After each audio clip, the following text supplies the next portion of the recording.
from Quite the Thing Media. Hey y'all, this is Karen Devaney. I'm co-host of the Sugar Coated Murder Podcast. Thank you for joining Jeff, the podcast father, on his journey sharing great things podcasters are doing. Jeff is the indie podcaster. Take it away, Jeff.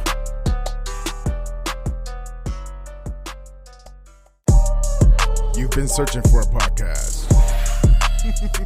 Want to know about some great artists? You've come to the right place. Indie Podcaster with your host, the podcast father.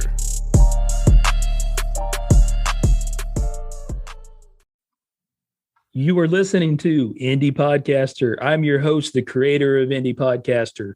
I'm Jeff, aka Podcast Father. Mike Zago's with me. He's got a podcast, The Link, a podcast with Mike Zago. Make sure you check it out. How you doing, Mike? I'm good. At the link _podcast. Check it out on social. But you'll find out if you like me based on this. I mean, maybe you do, maybe you don't. But you probably in any won't. case, this podcast, yeah, I mean, it's true. But you'll be like, wow, that podcast was so cool when you're done with it. Remember that guy that was a little bit annoying in the intro? That was all right. And then maybe you'll check out mine. That's how it goes. That's the thought, at least. Hey, this episode's actually a little bit different this week, this interview. A lot of the previous one, I mean, there's been exceptions, obviously, but have been focused on podcast, right? So from a creative piece, we take a little pivot and we talk about an artist. His name is Ben Olson, graphic design artist and a businessman. I sent you the links. Mike, did you get to check out some of his work? I totally did. Two things. One, I really want to edit in for you the Friends scene where Ross says pivot with the couch because it's hilarious. That's exactly what I was thinking. Okay, good. You should do it. And then put this in afterwards so that it sounds like we were on the same page the whole time. And then Ben Olson, really cool. I love artists. I have a lot of them on my podcast, and I consider a lot of people artists. But Ben is literally a graphic design artist. And I've had some animators and visual effects artists, and I just think it's so interesting to be able to take this thing from your brain and put it on the paper. I just don't have the ability, but he definitely does. And I went to the website to see some of his work, and it's dope. It's not only is there's cool Looney Tunes content on there that I want for myself, but he shows some of his in-progress work on the site that isn't finished, which I think is so cool. I get intrigued because you can see how the process is going and then the finished thing. It's just awesome. It's high-end stuff. Your cheap ass definitely couldn't pay for it. No. He's a high-end professional. I saw the price tag on there and I said to myself, good for Ben. Good for Ben. He's doing good. I love it. It's worth it too. It's really cool. Check it out. Yeah, I think everybody will enjoy this episode, like this interview, like I said, because it is something different. And I think that one thing that we talk about, which is interesting, I didn't even think about it till I talked to Ben, the impact COVID-19 had on a lot of, because he does a lot of artwork in person too, artwork showcases and stuff. So the impact on the art industry was incredible last year. And we talk about that and how they had to really change courses and use the digital era like we are recording right now, but use it for present and sell artwork. I can't even imagine. It's a big shift. It was it happened in a lot of different industries, but this one wasn't, it was vulnerable to it like every other one. So I think maybe in some ways they learned something from this. Hopefully it can turn into a positive, but the challenge of getting through it is wild. He may be a successful businessman, but I do want to point out he has tons of involvement in charity, and we talk about that on this interview as well. Yeah, very cool. Very cool. I'm into it. Everyone should check it out. Listen, this guy's very interesting, and it's a good one. So Mike and everybody listening, get your notebooks out, get those pencils sharpened. I'm sure you actually use pencils, Mike, I picture. I do. Mechanical pencil, though. I switched recently. I used to use Ticonderogas, but not anymore. Oh, my God. Oh, my. Yeah, you can only get this kind of content on my podcast. So, I can't keep doing this. We got to cut you off. Everybody. Yeah, we're almost done. Don't worry. Oh, sorry, everybody. Mike does this from time to time. Anyways, let's dive into this episode. But before we do that, we're going to take care of a little business. Woo, woo, woo. You know it. This podcast would not exist without the awesome engagement I get from the community. If you're not in contact with me, I highly encourage you to reach out to me on Twitter at podcast_father or hit me up under the contact section on my website, podcastfather.com. If you really like what I'm doing, you can buy me a coffee or leave me a review on Apple Podcast or your favorite podcast listening platform. This podcast and myself are proud members of Quite the Thing Media. This network is awesome. It has podcasts that speak to you. Great network full of independent content creators. Go on site and check them out. QuiteTheThingMedia.com. All the music used on this podcast I credit to the artist Young Carts. Go to the site and listen to the music. YoungCartBeats.com. The sponsors of this podcast are amazing. I highly encourage you to show them love just like you do me. Podpage, you can build a beautiful podcast website in 5 minutes. Automatically create a beautiful, listener-friendly podcast website from your RSS feed. Customize the design, get a professional look going. You'll be proud of all your work in just a few clicks. Make it easy and simple. Make sure you go online and create your podcast website, podpage.com. Flex Up Time. If you are a true crime, paranormal, scary, or comedy podcaster looking to find new listeners, consider submitting an episode to Indie Drop-In. Get more listeners, get more exposure. Submit an episode. Go online to indiedropin.com/creators. Oh, hell yeah, Riverside FM is great. Your online recording studio. The easiest way to record studio, quality podcasts, and video interviews from anywhere. If you're a podcaster or content creator, you must go to riverside.fm right now to get started. That's enough of the business. Now it's time to jump into this awesome conversation, which is powered by riverside.fm.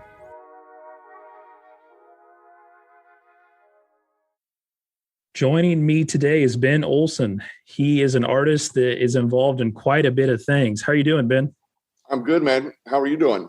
I'm good. Just lining up a couple interviews today and meeting some different interesting people, and I'm excited about meeting you. I enjoy these. I've done, a handful from time to time over the last, I don't know how many months. So I appreciate the opportunity. Yeah, no problem at all. Tell us a little bit about yourself and how you got to where you are today and everything that you're doing.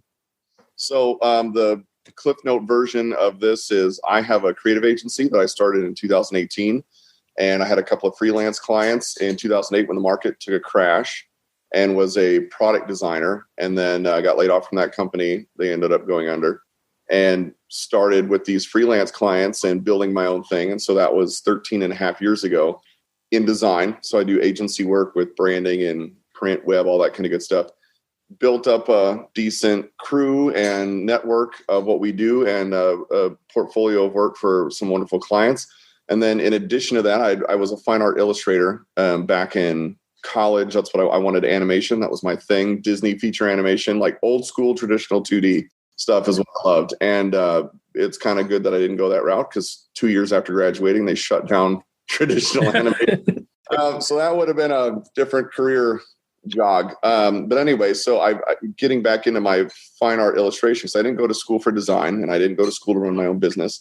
I learned that just by doing. And then 7 or so years ago, I was out working with, had met Craig Causden, who's the grandson of Chuck Jones, and met him at an event out here in 2008. We were chit-chatting, and then went out to an event with him in 2012 for Chuck's 100th birthday. We were talking about some things, got involved a little bit in their nonprofit work with the Chuck Jones Center, put a couple pieces out there in their Red Dot auction, which raises money, and then ended up asking about the Chuck Jones galleries and, how do you become an artist? And that got accepted and signed about 7 years ago now. And did some paintings here and there, but I got to kind of flex my fine art illustration muscles with that, and then took that to a bigger degree, especially this last year. I've painted more and created more in this last year than I have probably in the previous 5 or 6. COVID shut down my agency business pretty hard. In April of last year, I lost every project for the remainder of the year. So anything that was in progress was stopped. Anything that was about to be signed was canceled. And then stuff that I had going on took an immediate wrap. And then that was it. So that kind of jarring effect, there's a lot of good that came out of all of this. So God works all things to the best, right? Good or bad. And ended up having an opportunity to paint more more stuff was selling for Chuck Jones. We were doing this virtual thing on this Zoom thing. Everybody started figuring out in March.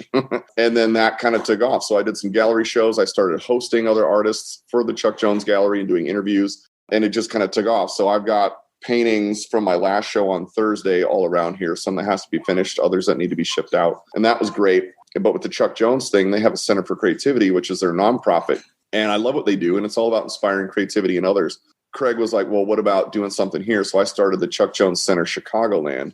Like that took a hit last year too, but we're coming back kind of full guns. We've got a Chuck Jones big draw at Schaumburg Boomer Stadium. So it's a big family event, baseball, fireworks, all that fun stuff. And in 2017, I opened that here. And since then we've had, I think we're over like 300 and some thousand people that have experienced our events and programs just in Chicago.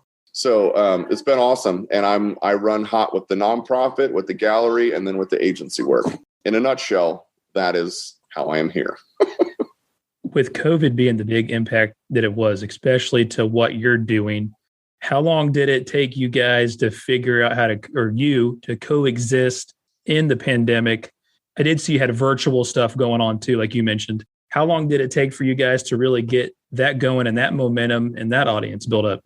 So to get going took a week. And it was literally, the Chuck Jones Center in California is very heavy program wise with in school, or I should say after school, but like in-person stuff. And then senior centers with senior brain health and that kind of thing. We in Chicagoland are very event heavy. We do big events with thousands and thousands of people. So to have all of that hard cut in March, Craig had called me and said, hey, what if we switch to teaching some online stuff? And like, what if we just start? And here's how I think we can do it. And within 1 week, we figured out the Zoom thing, which I had never heard of before, and how we could broadcast, what we could do, all that kind of stuff. And we launched the first one. And we had like 70 some people with only a week's notice, not even, I think, a few days notice, that jumped on. And I did a how to draw Bugs Bunny and like one other thing. And to date, today, there's another class today that we have another teacher doing. We're over 260 some online virtual classes. All of those for the Chuck Jones Center are donation based. So they're free. You know, if somebody wants to donate, that's great. But we were doing every week, at least 2, sometimes 10, depending on what was going on. But that was an immediate start. So it was within a few days within a week, and then a few days going online. And then that kept ballooning into this gallery thing and doing virtual gallery stuff with hosting, and then how to stream to Facebook, Instagram, and YouTube through Zoom and all that other stuff. And it was quick. Like we had to pivot fast. So within a very short amount of time, we figured out how to do this. And then I think we've gotten like over the last year, pretty adept at figuring new stuff out and just kind of punching and going on this. Incredible. So no time off, just adapt in the moment and figured it out then. Because I know a lot of, I'm going to say artists, the impact on that industry was huge in regards to being there in attendance in person. Yes. So it's incredible that you guys were able to just throw together this plan in that short amount of time and make it work. And you know what, when we got to the gallery side of things, because and I've had gallery shows here, you know, we've had artist buddies of mine in doing stuff, raising money for the foundation, selling pieces, and then just having gallery nights, period. There's nothing in the art, like it's very hard to get someone hooked on or to like see what's in this piece or that piece, even if I'm holding it up to the screen. And there's nothing that replaces in person. And then in person meeting the artist and everything else, because personality is just that camaraderie. So it was different. I can tell you, I will never replace in-person stuff. You know, there's no substitute for that. But figuring out this and then how to host, we started hosting, like I'm an artist. I'm working with the Chuck Jones galleries to interview other artists. So we had an artist to artist kind of thing that was different than a lot of the other galleries who just had a gallerist, you know, like a representative or something that would interview. Is not the same dynamic. So right. We had that difference with this, and it worked really well. And the interview stuff, what we were able to see is, you know, you might be able to come to my event because you're in the Chicago area or you're in the, you know, Orange County area. But if you're not, you know, there you are. So now worldwide, we have people coming in and, you know, hundreds watching and, you know, and then they can pop a question in. So that kind of did open up this realm of range people would see, well, I sold a bunch of stuff last Thursday from the show on people that saw things. And so that's still there and going. But it was a bonus to be able to have, like, I couldn't make a lot of those that I would want to make. And now I could because this. I'm going to take a minute here to tell you about a fine sponsor of this podcast, Indie Drop-In.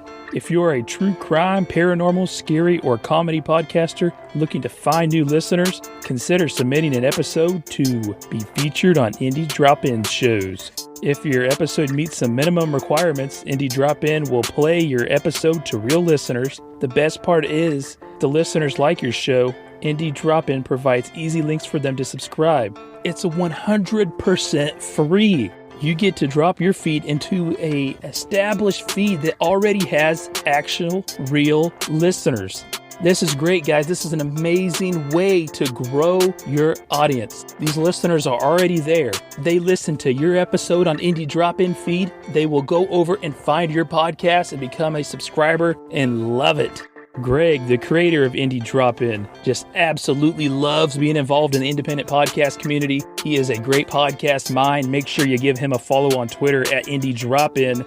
But more importantly, go to indiedropin.com/creators. Get the submission going and submit an episode of your podcast into the Indie Drop-In feed. Hurry now. Get to it. Yeah, no, that's what I was going to segue into next. So the pandemic happens and it ultimately opens up this whole new avenue of consumers, I'll say, but people that are interested in the art being able to find it. Because the internet's been there, right? But a lot of us didn't necessarily utilize it to the extreme that it could be until we were forced to. Right. And there's you're 100% correct. There's the entrepreneur spirit of we don't quit, we just pivot, we figure it out. So what this did allow was you can now, like, I can get to know you, say you're an artist on a thing, and I can get to know you and be like, oh, I didn't know he did that, or I didn't know, like, that's why he does these things, or, that kind of stuff. And it became, once we got into the conversational, and it wasn't like a necessarily one-way thing where you're just looking at something and it's kind of like walking through a mall, it's personality less.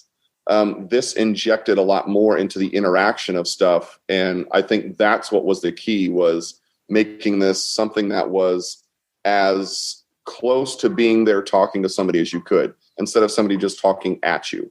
We talk about you, Ben, but it was a team effort, I'm sure, right? To orchestrate all that. We've got a guy, Scott Ryder, who is our producer, who is the wizard behind the curtain. And man, that guy, without him being able to technically move everything that we need to, we wouldn't have been as successful without the entire team behind us that are, we're all collaborating on if it's the class side of stuff, what we're teaching, how we're going to work together on that. And then if it's the gallery side of stuff, all the gallery reps and, like Craig and the other guys running the stuff to make sure that essentially it is 100% a team effort. Your name's in a lot of different things. So some of which is the Backyard Experience, the art of Ben Olson, and then you also have creative director of organization in your title. What can you tell us about the things I just mentioned?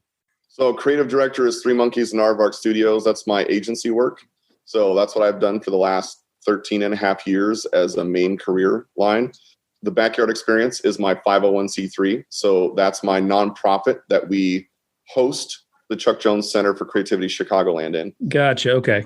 And that's how I do all the events. That's how we get to use the Looney Tunes stuff and all that kind of jazz. And I feel very strongly about those of us who are in the field working as creatives, then pushing that out into our community, right? And working with other people to inspire them. And then the art of Ben Olson is something that really, the wheel started spinning. I've had it for 5 years. The actual company is Bionic Squirrel Studios. And then it goes as the art of Ben Olson. That was the fine art stuff. I'm like, I've got my own characters. I do this thing. I've wanted to write a graphic novel, all this kind of stuff. I'm like, that's the art of Ben Olson. Last year at this time is when that kicked into overdrive because stuff was starting to move and sell while the agency stuff was kind of in limbo. Those are my 3 avenues.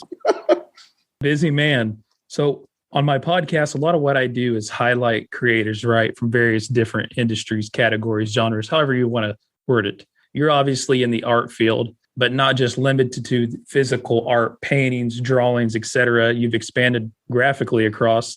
What advice would you give to creators starting out? Because it can be a challenge. I mean, can you tell us about how it was a challenge for you and what advice you would give when you're starting out? So starting out like as an entrepreneur, or just starting out, period? Both. I mean, especially coming from, because you are an entrepreneur and then you obviously had to start out somewhere. Yeah. And, as my accountant will say, a lot of creatives are not great business people because we tend to kind of all over the place. And yeah, we'll get to that later.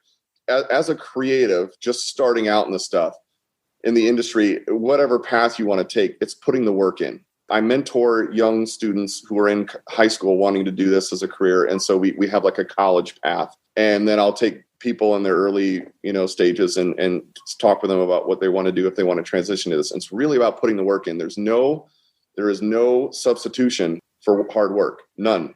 If an athlete, and I'm going to just use Michael Jordan, not just because I'm in Chicago, but because I love Michael Jordan. I grew up watching him. And talent is one thing, right? Discipline is another. So everyone's got a different level of talent in them, but discipline, everybody can max on discipline, and if you don't have that, you're not going to find yourself working in this industry for very long. The hours can be rough and the demand's hot, but at the same point, if you are able to put the work in and then hone your craft, just like an athlete would, you're not going to win, a Super Bowl title or a championship or whatever, just by kind of casually doing anything. Same thing in this field. You're not going to make it if you're casually doing it. It's not going to work. Creatives going in, understand what your rank is. There's always someone better, right? Always. And I say that to keep yourself humble, because you want to keep that drive to continue to get better and then never put somebody down. Like, it's one thing to be competitive and be like, I really want to be better than this other person, but not in a way that's like, they suck and I'm awesome, because you're going to get knocked, man, and you're going to get replaced. And that attitude is terrible for collaboration. So feel good and confident about what you can do, and then confident in what you want to be able to aspire to. You brought up something really interesting, though, because I think a lot of people could have this misunderstanding when it comes to art, that it's just something that comes natural, right? But right. You talk about discipline and dedication. That also applies to artists, too.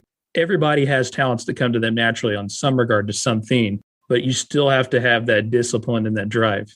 Yes. I look at people who have a more natural talent, and sometimes those people are the hardest to work with because they don't feel they need to, like, well, I can do this, but they don't understand all the other aspects that go in. And, they're late on stuff, or they're not putting, their best in, or who knows what it is, or they're feeling elevated and not taking critique, like, I don't need to take your whatever. I'm going to do this. Like, no, this is a paying job. And if the client is saying this, and this is how we need to address that. So discipline on that is huge. And there's no replacement for it. None. And there never will be, because if you don't put the work in, no matter what level of talent you have, you're not going to succeed. Do you have you had that issue with the client not exactly agreeing with what you had delivered or what they imagined you would deliver? How do you handle something like that as an artist? It seems more personal than other career paths if they had an issue.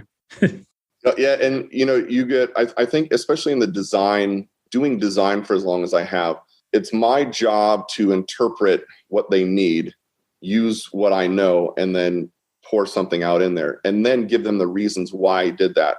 And then that may work, it may not. I've had hits and misses, and in specifically in the misses, it's coming back and not taking it personal. This is not a knock against me and be like, well, you're terrible. You're the suckiest artist I've ever seen. I've never had that. I have had, all right, I get that, but why about this? And then I'm more of a collaborative spirit with my clientele. So I will tell them exactly why I did everything that I did. And I'll give them the reasons for it. And I will back that up with meetings we've had and conversations and the design brief and whatever. But if something's not jiving and maybe they see something and what we thought was one thing isn't, well, then we just change and we try something else. And so I'll recalibrate, take another set of data, and then, and move that forward. The biggest key is don't take it personal. This is, it's a job. You're creating something. You're putting yourself into it. Now, I say that as a creative, it's an emotional thing. We all, to some point, take it personal, but don't let them ever see that. Hey, listener, are you a podcaster or content creator? Well, you've got to hear this. I'm going to talk to you about Riverside.fm. I use Riverside to record all my interviews for this podcast. I absolutely love it. Super simple to use, and I get the audio quality of an actual recording studio. You can have video resolution up to 4K, uncompressed crystal clear audio, and continuous file uploading throughout your recording. I've used a lot of different things to record this podcast, and I'll be honest with you, some of them were just way more complicated than they needed to be. That will not be an issue with Riverside FM. It is super simple, and with that, you still have the quality audio, which is very critical. The support team is great and always available to assist you with any questions that you may have. Damn it, I'm serious when I say this. Riverside FM is the ultimate great recording solution for podcasters and content creators. Go online right now and check it out. You can do a free trial and give it a shot. I guarantee afterwards you will be so happy with it. You'll be looking through all the different packages and you will find one that meets your needs. Legitimize the content you are recording and creating. Go to riverside.fm right now to get started. You talked about the entrepreneur side of it as well. We were touching up on that. It was your career that you wanted to do. You talked about that educationally speaking, but like you said, the grind is still very much so important. How long did it take for you before you really truly thought this thing has legs here? I really have something going from a business standpoint. How many years, what period of time, and what was it exactly that made you realize I have something here that I can build upon for the rest of my working career? It was a couple of years, probably 3 to 4, before I felt like I had something and I wanted to make a living doing what I love doing. And when I got laid off and I had 2 freelance clients, small jobs, I don't know anything about business. I didn't go to school for an MBA or anything. And what I did was I said, okay, I went to this business expo for the chamber that I ended up, I'll explain that in a second, but that I've joined. And so I went in the fall and they had this business expo and I met a wonderful woman named Sue Keener, who was their membership director. And I said, I've got, I design stuff. I've got this thing, this company that I started. I had enough sense to incorporate that. And, but I don't know a whole lot. Networking, what's networking? I don't know what networking is. Like, how do you do this? I just want to create stuff.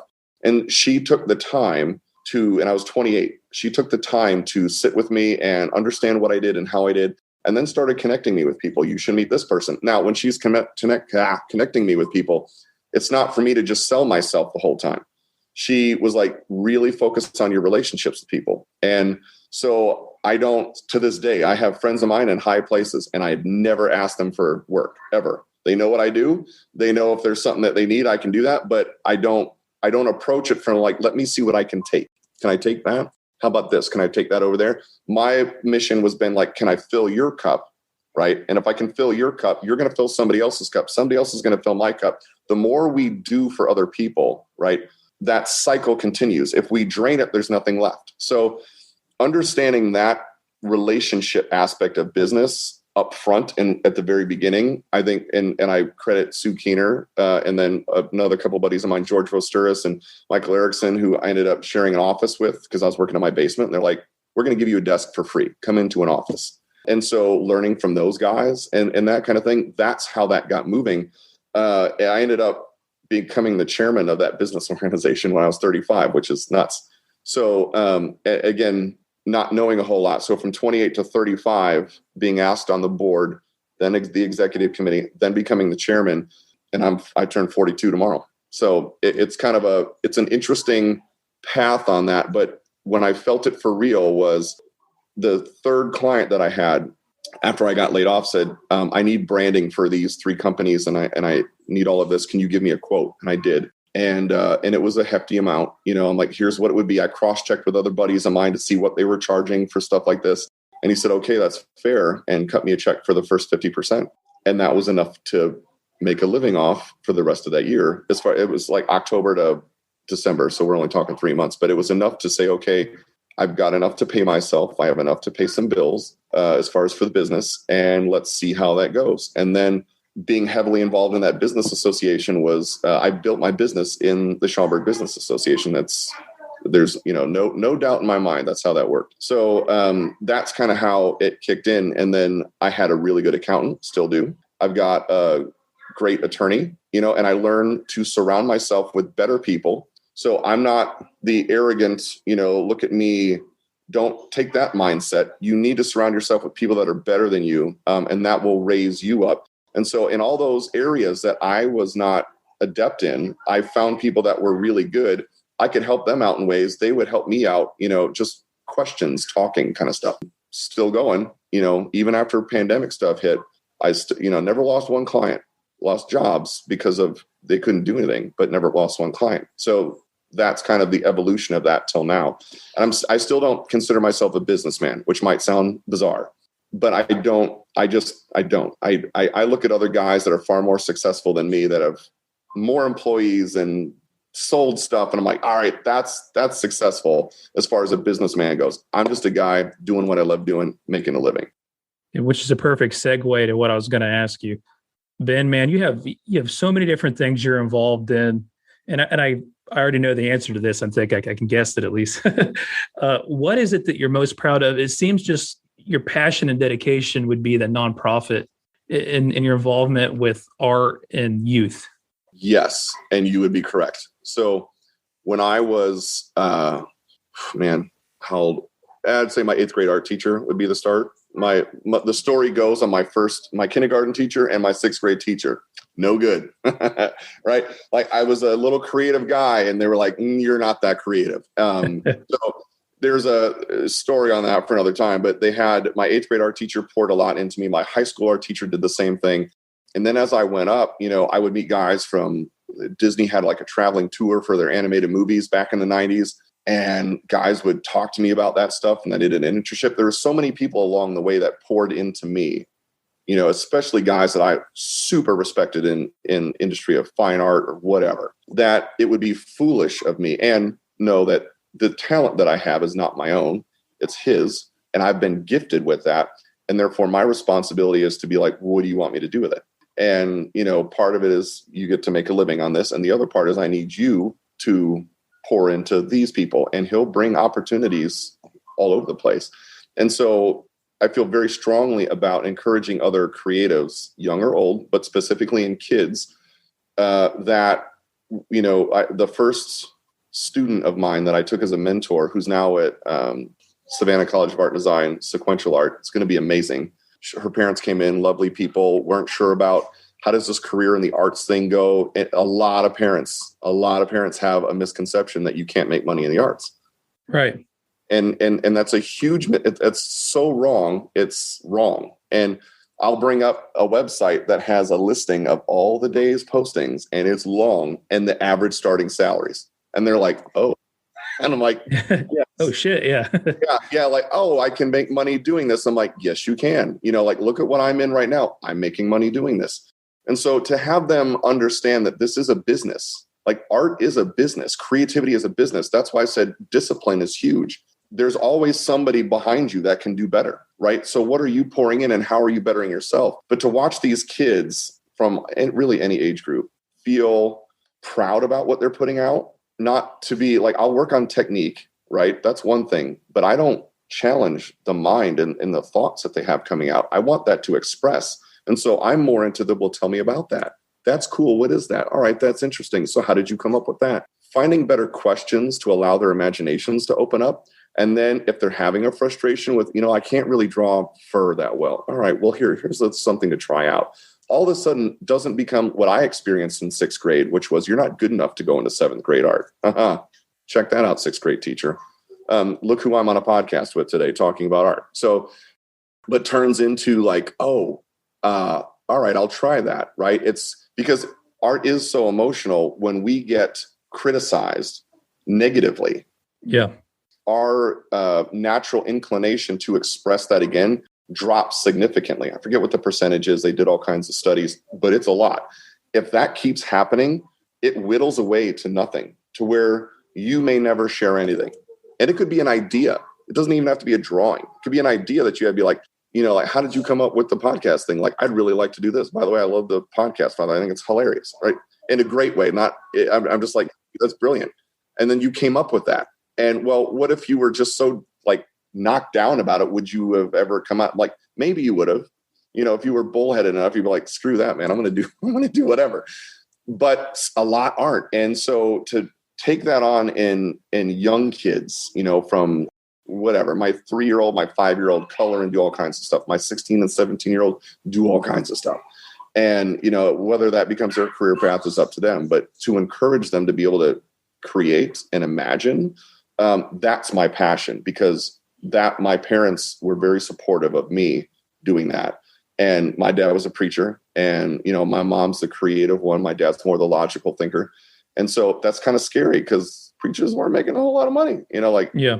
So we're like, and they just want the best for their kids. And so I get a lot of that come through, but I watch, and then I watch the parents, and I watch people that are adults that it went away. It whittled away. Life whittled away their creativity, and to find and then to do something and be like, oh, dude, I'm like, I thought you said you couldn't do that. And they're like, well, I don't know if I can. Yeah, well, I think you did it right there. So like, what else could you do? Well, I was kind of thinking, all right, that's interesting. Like I said, it doesn't have to specifically be drawing something, but just using this. Like, this is the first tool in creativity is your brain. You got to start here. You can do this. This is an outlet of that, but this is where it starts. So to get people believing and confident that they can have ideas and share ideas, right? And then to use their tactile, whatever, to get that out, do it all day long. I think that's important, and I'm glad you touch up on that. Didn't even have to actually go on to that. When you're first starting out, whether you're a youth or an adult, or the acceptance of that creativity piece is really critical in the development of somebody, no matter how old or young they are. I'm glad you touched up on that. Me personally, I think I was an AB student in high school. The worst grade I got was actually in drawing. It was a C. So I'm not very inclined in that area. I got a B- in ceramics because I got in trouble for making inappropriate things. But I think you touched up, that's aside the point, but you touched up on the creativity piece, and that's big for people. So the message we're taking away here is, don't be discouraged, right? No. The business piece is one thing. That's something that has to come later, but you really have to not be afraid creatively first. No. And it's to be able to express yourself, right? And it doesn't mean everything's going to be gold. Some stuff's going to suck, and that's okay. Be okay with stuff sucking, right? Chuck was very famous for saying you have 100,000 bad drawings in you, so you better get going to get them all out, right? And just keep working it out. And when you are discouraged in those creative moments, the biggest imaginations you will ever see, right, is when you have young kids and they're drawing whatever they're creating, regardless of the skill, and they will tell you everything that they just put in there. Here's what the circle, these couple lines mean. It's this. And then they're getting it out through there. And then to watch that develop. And Chuck was big on that, which is why I love working with that organization, because they live that. And to sit there and just find time as a professional. That's why, as a professional in the creative business, I feel it's important for me and others like me to then work with everybody else in the community to just inspire them to do whatever they do with it is fine. But to feel confident being like, oh, I could do that. Like I do the how to draw Bugs Bunny, and Chuck did it. So I'm just mimicking him, but he can teach everybody how to draw Bugs Bunny using 3 circles. And I've had people like, oh, I can't. I'm like, can you draw a circle? Because Chuck would ask that. Can you draw a circle? And they'd be like, yeah, I could draw a circle. Well, can you draw 3 circles? I could draw 3 circles. Well, then I can show you how to draw Bugs Bunny. And sure enough, dude, at every level, you can tell, even if it's a little more rudimentary, you can still tell it's Bugs Bunny. And to watch that person's face who said they couldn't draw a stick figure, draw something that resembles a famous cartoon character, understanding that somebody helped them to do that and they're just unleashing it. Man, I love the look on their face every single time. It's worth every minute put into this. This has been an awesome interview, and I really do appreciate you taking the time to do this with me. Let's let everybody know where they can check out all your stuff, man. I'll give you a second to kind of plug and tell everybody where they can find all your work. And thank you for doing this. I really appreciate it. I love conversations like this, so I'm very grateful for the opportunity. There's 3 things. So if you like the design stuff, it's 3mastudios.com. So 3 monkeys and aardvark, is the name, but 3mastudios.com. If you want to check out what we're doing with the backyard experience and all the Chuck Jones stuff, which we're rocking hot and things are getting booked left and right now for events, which is great. That's the backyardexperience.org.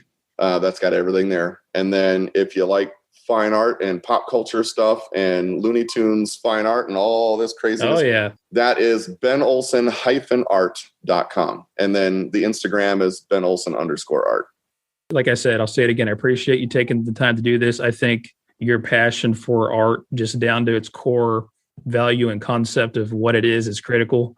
And by art, I also mean creators in general. Everybody's got to have an understanding of that concept. So really keep in touch, and I appreciate it. Thank you, Ben.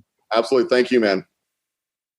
Thanks for listening, and thanks for telling a friend. But more importantly, thank you for supporting independent content creators. I hope you enjoyed this episode and continue to listen to the upcoming ones. I'm really trying to do something special here by highlighting all the amazing things all these amazing content creators are doing. I hope you continue to join me on my journey. I'm Jeff, aka Podcast Father, the Indie Podcaster.